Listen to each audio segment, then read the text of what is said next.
right. All right. Let's get into this today. So we're gonna get into week 3 stuff. Obviously, week 3 NFL. We had a game last night, which was huge for fantasy purposes, if you want to talk about that specifically. Carolina Panthers versus Houston Texans. Initial thoughts on that. The Panthers look really good. I know the Texans are really bad, and they look really bad, especially without an actual quarterback. Going to their third string starting quarterback. They're not going to look good, obviously. They have some pretty decent players, but, they don't have anybody that's flashy. So I want to just say that the Panthers, just because the Texans don't have any flashy players or anything like that, does not mean that takes away from the Carolina Panthers, right? So the Panthers, nobody knew they were going to be this good, especially on defense. All of their defensive draft picks, basically, for the last couple of years are starting to pan out, look really good. J.C. Horn looks really good. The Panthers have number 1 defense in the league right now. Obviously, they played some pretty bad teams, but they're still looking really good. And I thought they looked really good last night. The thing that concerns me a little bit more is McCaffrey got hurt again. He pulled a hamstring. So is that a lingering issue from the knee? Or is it, maybe McCaffrey's not as durable as we thought he was going to be coming out of Stanford? So that's the only thing I have a problem with that. That and Sam Darnold tended to basically only target DJ Moore throughout the entire game. Now, I know Moore's good, but, what happens if they start doubling him? Their offensive line still has some issues, so they're not going to be as good as everybody thinks they're going to be. I'd still say 9-8 for the year. But, they look really good. They're winning games that people thought they weren't going to win. They're winning games that I definitely thought they weren't going to win, 24-9. Against Houston, that's pretty good, especially when McCaffrey's out for the majority of the game. But I honestly don't believe that the Panthers are going to be a playoff team. But they could sneak in. You never know. They have a pretty weak division outside of Tampa Bay. So they got a pretty difficult schedule coming in the next couple of weeks. So we'll see how that goes next week. They go to Dallas next week. They're at Dallas.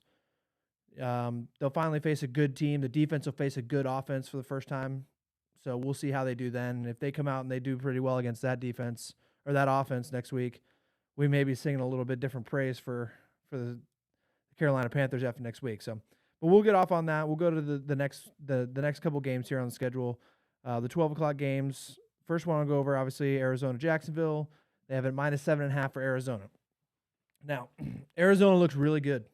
Jacksonville still looks really, really bad.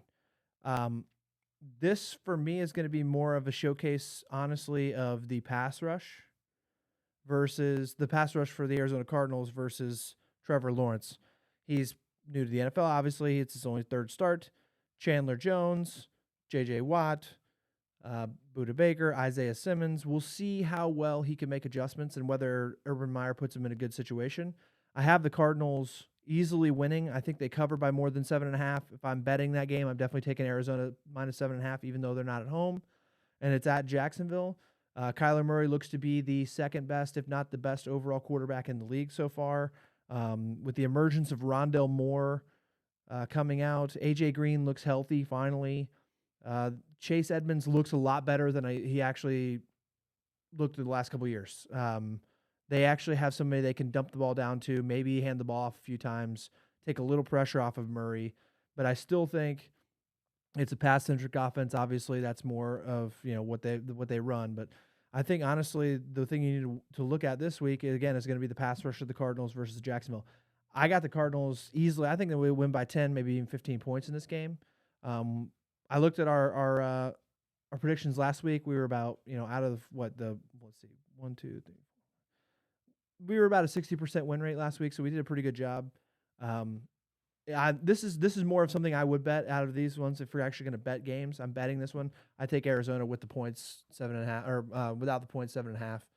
I think they win by 10, 15, maybe even 20 points, depending on how well Jacksonville comes out after second half. So, Colts, Tennessee Titans,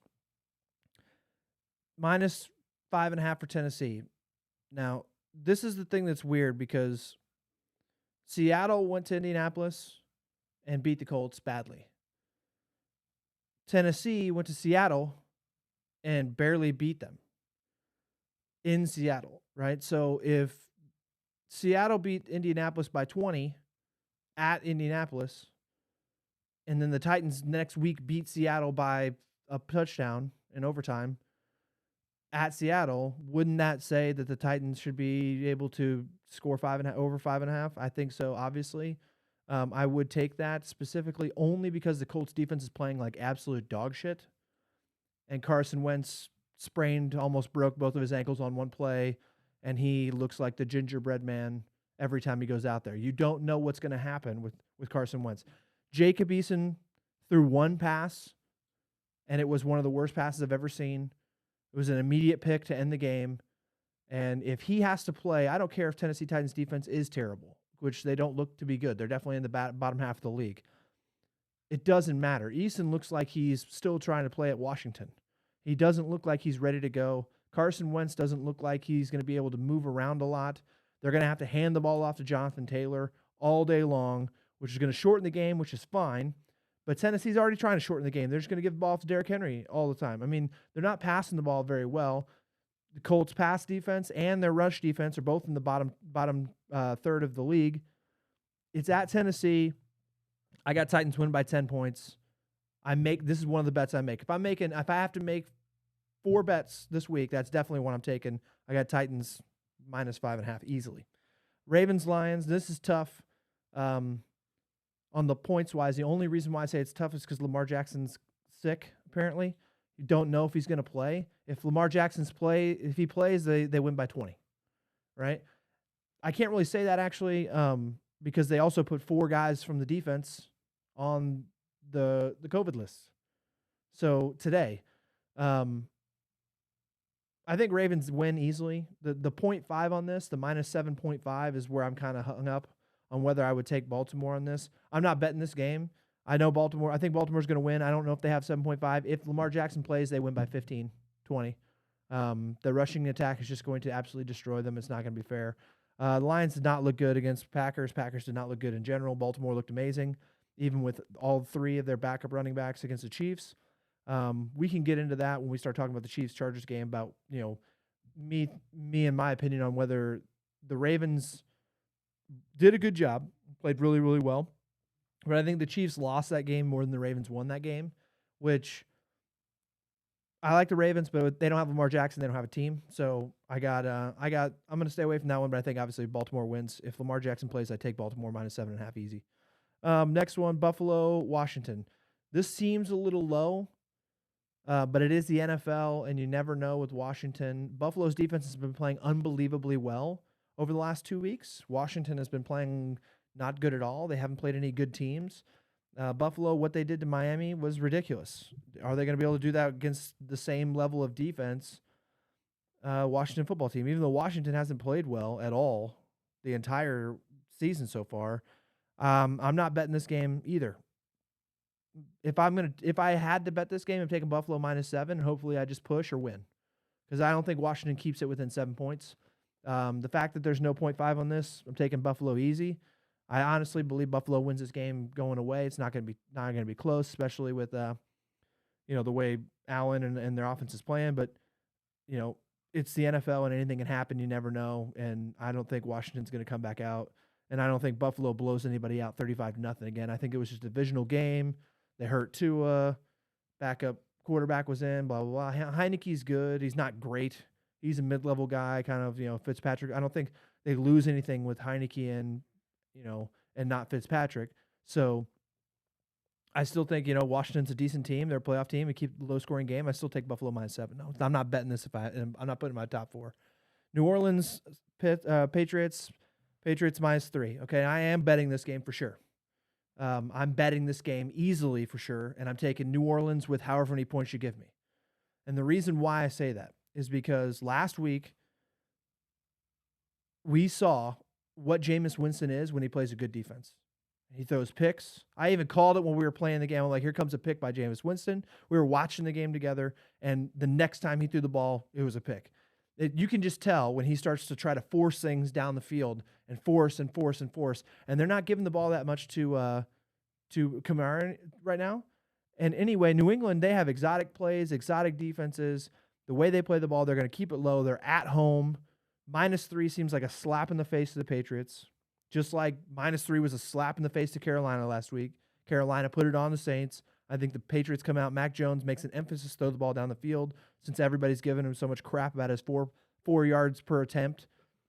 And so I think the Patriots come out, and I think they put it on them. I literally think they win by going away on this one. -3 seems like a ridiculous number. I think the Saints against the Packers was more Aaron Rodgers and the Packers kind of dealing with that offseason hangover of all the BS going on with Aaron Rodgers, and then they finally figured it out. But I think it was less of what the Saints are a good team and more of, the Packers just had an off week.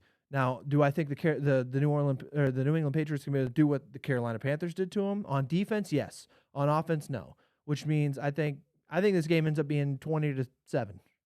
If the Saints can even get 7.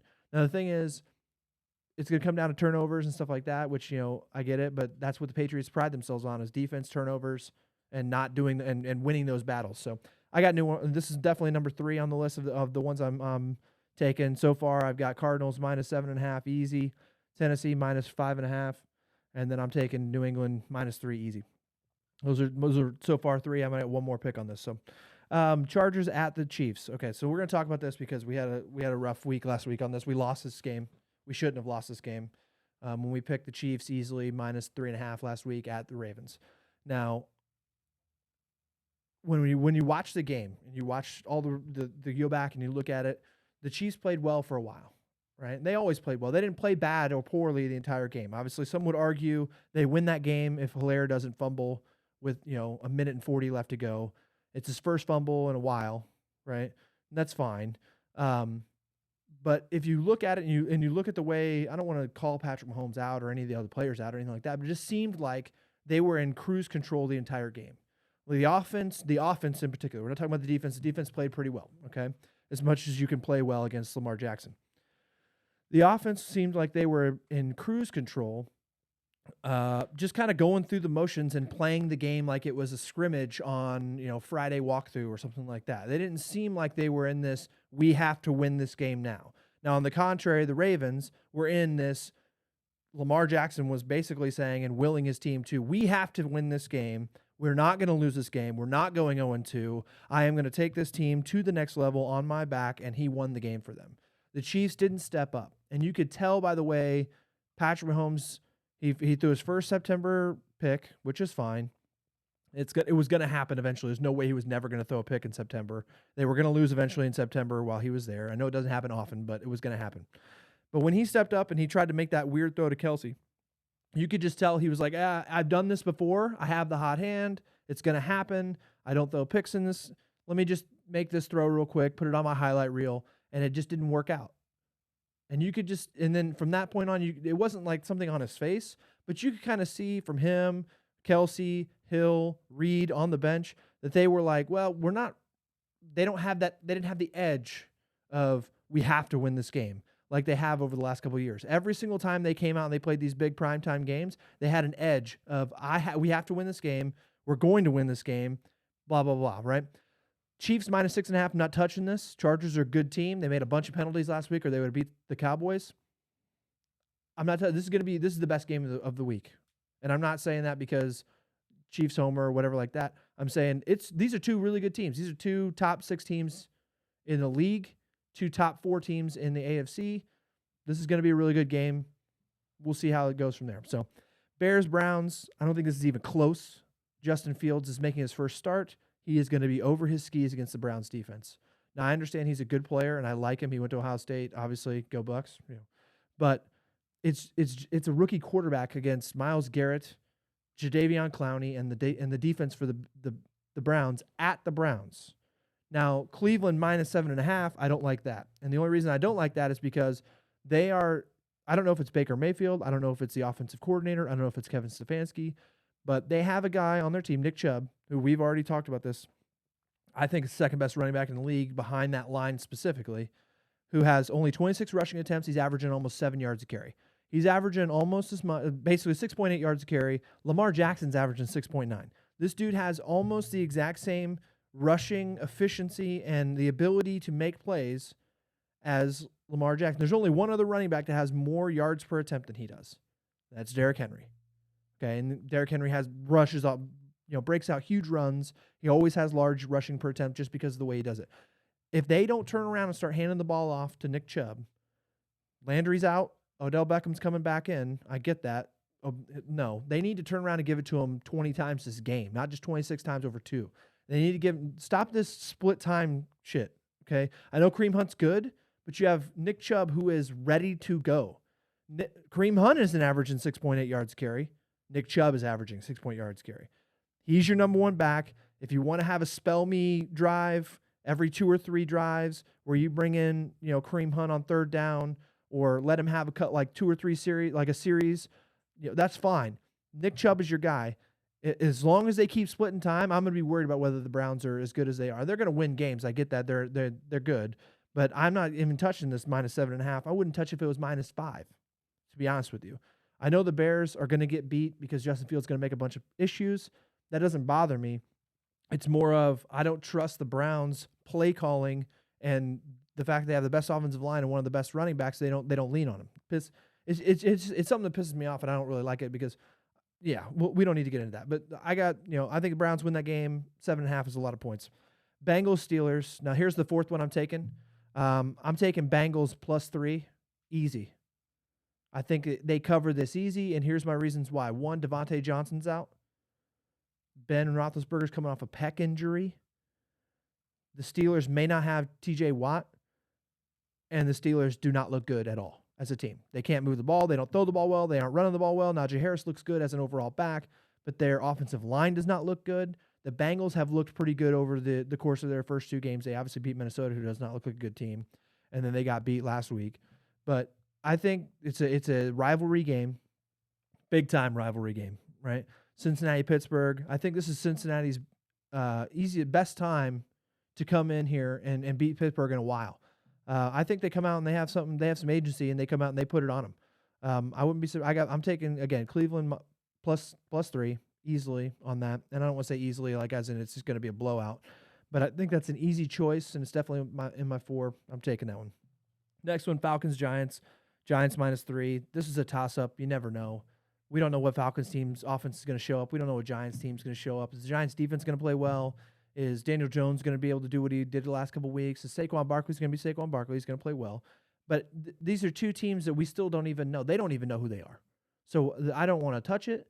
If I'm going to go with who I think is going to win, I think the Giants win barely by 1 point late in the game. Maybe 3, right?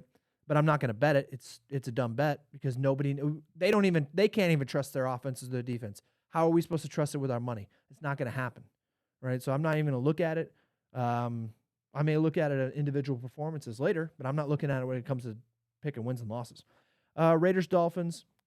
Raiders, they're legit. Derek Carr's legit. Everybody keeps saying it. I know he's underrated, yada, yada, yada. Dolphins look terrible this year.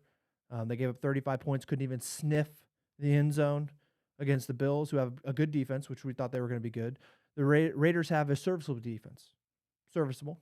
But they have this, from what it looks like, if Henry Ruggs can keep doing what he's doing and Derek Carr can keep doing what they're doing, and maybe Josh Jacobs come back, they might have the same offense as the Bills.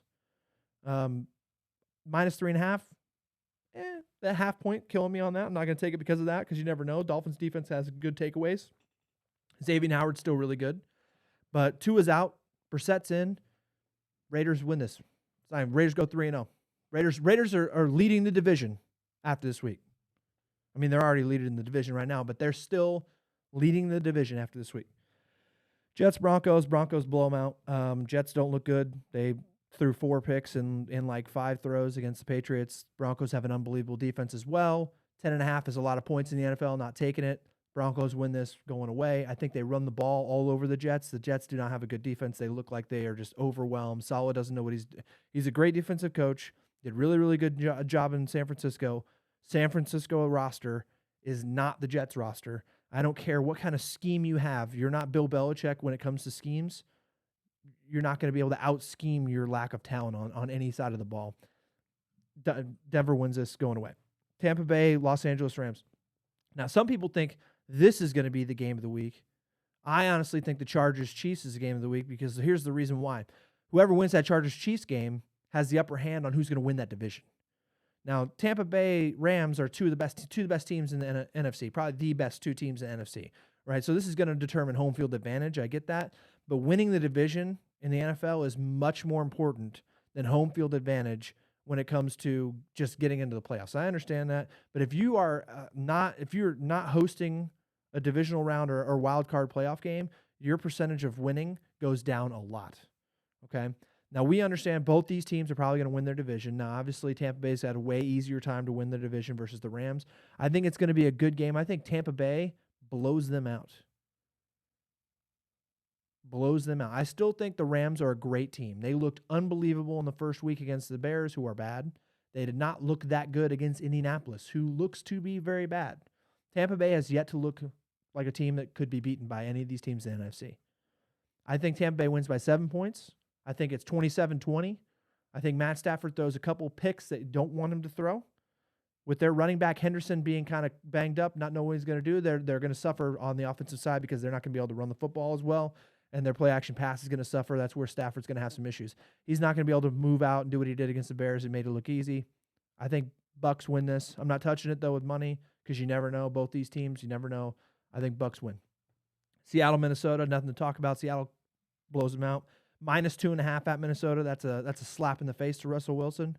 Minnesota already lost to the Bengals. They lost to Arizona last week. Arizona's really good, but they lost on a last-second field goal. I think Seattle comes in here, blows them out, scores 30-something points, -2.5. That would be the fifth one I would take.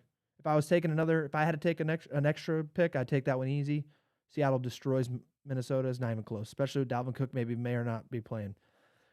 Packers, 49ers, God, I wish the 49ers would just absolutely I hope the 49ers sack Aaron Rodgers 10 times in the first half. I absolutely hope that happens. I know it's not going to happen.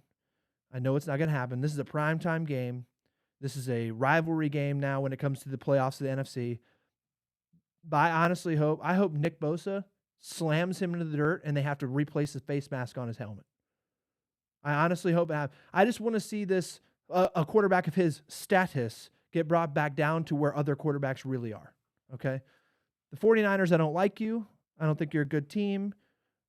Packers, I definitely don't like you. I like the team, and I like both teams. I just don't like the way Aaron Rodgers handles his business. He's smug.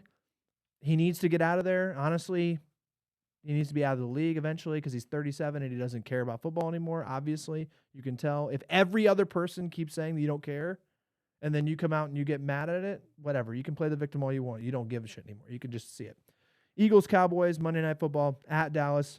This is Dax coming back to Dallas. -3.5 is a lot. When it comes to this game, it's a division game. This is a rivalry game. I got Dallas winning this game.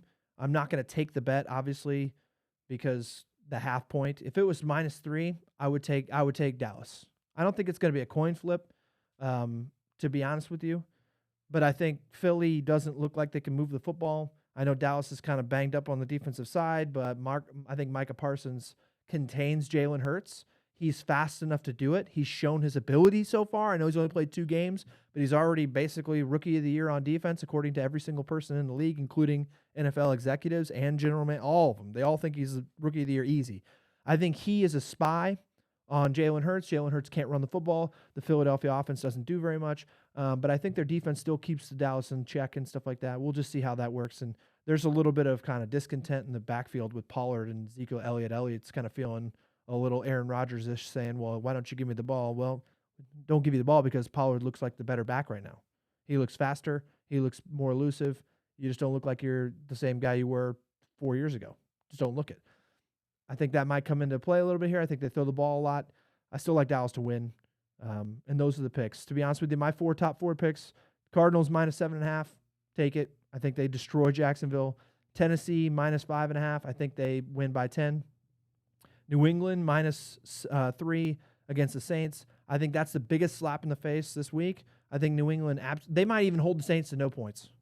If you're in, I get it, and Bill Belichick, and they don't have really the Mac Jones and throw the ball down the field. It doesn't matter. They're going to do well. Their defense is going to handle business, and I take Bengals +3 against Steelers. I think Steelers are too banged up. So, all right, now we're going to get into next DraftKings. Let's get it. All right. So what I want to do is I want to get into my lineup this week, and I'm going to kind of explain where I kind of crafted these things. Okay. First things first, I wanted to build around 3 different things. Kyler Murray against Jacksonville, the Cardinals defense against Jacksonville, and Derrick Henry and Melvin Gordon, the running back situation, both of them, right? So I think Derrick Henry runs, he's averaging 120 yards a game already. He's facing Indianapolis Colts, who couldn't stop, a BB if they needed to. They're not going to be able to run the football, or they're not going to be able to stop Derrick Henry. I get all that, right? Jacksonville is they're too far gone defensively and offensively to have a scheme that Urban Meyer can come back and be like, well, here's how we have a complete way to hold him off, and we're gonna make sure that Kyler Murray doesn't beat us. I don't think they even have a shot at doing that. I think he has another huge week. I think the Cardinals defense sacks Trevor Lawrence at least 5 times for the whole game. I mean, obviously Chandler Jones is unbelievable. I think J.J. Watt has a big game as well. But that's the other reason why I slotted in A.J. Green. Now, I was going to put Rondale Moore in there, but I think he had a one-off game last week. He's really good. He's a great player. I think he's going to be really, really good for them throughout the whole year. But I'm going to keep A.J. Green in this week. I think he has a big week. This week it's his turn. Melvin Gordon, the Jets, terrible. They can't stop anything. I think, obviously, Teddy Bridgewater knows what he's doing. He understands what they need to do. They're going to get a lead. They're going to give the ball to Melvin Gordon. He's going to take off. He's going to keep going. Now, my wild cards this week are a couple of things, right? Henry Ruggs, I needed a big play threat. I think he's going to be that guy. He had a huge week last week with that long 70-yard touchdown pass. Derek Carr seems to be liking the play action, throw the ball deep to him. They always just keep peppering Waller, and Ruggs has seen some single coverage, and I think he might get a couple of big touchdowns this week. It just seems like the natural progression of where that offense is going, and I know that Gruden really wants to take chances. Carr wants to take him as well. So I got Ruggs in there. He was cheap. I wanted to give him a shot. And then my other cheap wide receiver is Emmanuel Sanders. Now, what the Bills did against the Miami defense, now they obviously, Stephon Diggs is a little too expensive for me to kind of place in and slot in with my other guys because Murray, Henry, Gordon, and all these other guys, they're really expensive. Murray and Henry in particular take up almost half of everything because obviously they're going to be scoring a lot of points. So instead of being able to take Diggs, which is who I wanted to take, I took Emmanuel Sanders as their number 2 option. Now, Diggs had a huge week. I think Sanders is going to do the same thing as A.J. Green. He's just going to have one of those weeks. This is me kind of coin flipping with that. And same with Kyle Pitts. Now, it's the Giants. We don't know if they're going to be good. We don't know what's going on. Atlanta doesn't know who they are. They don't know who they're throwing to. They don't whatever. I think Kyle Pitts has a big week. I think he has a breakout week this week. He's been underutilized. I think he finally gets into the end zone this week. Has a couple of really big catches. He looks really good. I'm just waiting for them to kind of Matt Ryan to lean on him a little bit more. I think this is the week that I capitalize on that. The last one is a flex pick, Tyson Williams. This is specifically because the Ravens are facing Detroit. This is a good pick if Lamar Jackson plays, right? Now, if Lamar Jackson doesn't play, they may key on him a little bit more. He's been doing really well as a running back position. He seems to be the number 1 running back out of the 3 that they picked up, Devonte Freeman, Murray, and him. I think he's going to get the majority of touches. He seems to be really, really good when it comes to what he's doing, and he works well with what Lamar and the Ravens are trying to do. So I got him as a flex. I think he could pop off. He had a couple good runs against the Chiefs. So we'll see how he does. I mean, for a flex and where he was at price-wise, it's a good price. With the Ravens playing Detroit, it's obviously a good pick because Detroit is not good either. So if Lamar Jackson plays, he could end up being really, really well. Just take some pressure off him from the linebacking core. But honestly, I think I can win. I mean, last week I tripled my money on my DraftKings. I'm hoping to do the same thing this week. This is what we got this week, and we're going to go from there. So that's going to wrap up everything here for us on the week 3 when it comes to the NFL. If you liked everything, let us know. Like, comment, subscribe, do all that good stuff if you like the content. We do this every single week. We're going to keep coming back to you guys with this kind of stuff. And any questions or like that, hit us up in the comments. Let me know what you want me to talk about. If you want me to talk about anything specifically. I know in the next couple of days we're going to start doing some MLB stuff because the playoffs are coming around. So stay tuned for that. And we'll see you next time.